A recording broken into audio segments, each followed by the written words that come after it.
হযরত আবু হুরায়রা থেকে বর্ণিত, আমার নবী ইরশাদ করেছেন, অনেক সময় আপনারা ভুলে যান রমজান শরীফের মধ্যে, খেয়েও ফেলেছেন বিসমিল্লাহ, খাওয়া দাওয়া করে ফেলেছেন।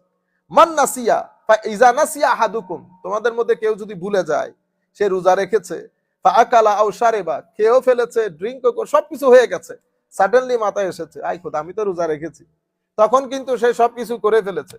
আমার নবী সাল্লাল্লাহু আলাইহি ওয়াসাল্লাম ইরশাদ করেছেন, ফালিউতিম্মু সাওমা, সে যেন রোজা পূর্ণ করে, সে যেন রোজা পূর্ণ করে, তার রোজা ভাঙে না, এটা আমার আল্লাহ তাকে খাওয়াইছে, আমার আল্লাহ কি তাকে খাওয়াইছে। ফা ইন্নামা আতআমাহুল্লাহু ওয়া সাকাহু, আমার আল্লাহ নিজ দয়ায় নিজ মেহেরবানিতে তাকে বুলিয়ে তাকে খাওয়াইছে ও পানও করাইছে, তার রোজা ভাঙবে না।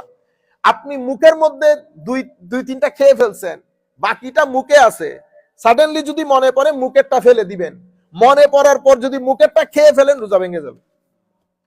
বুঝা গেছে? একে তো খেয়ে ফেলেছেন, মনে পড়েছে, যত কিছু খান না কেন রোজা ভাঙবে না, রোজা ভাঙবে না।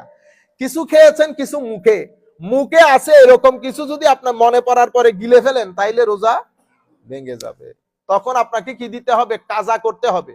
রোজার মধ্যে দুইটা বিষয়, একটা কাজা একটা কাফারা, একটা কাজা একটা কাফারা।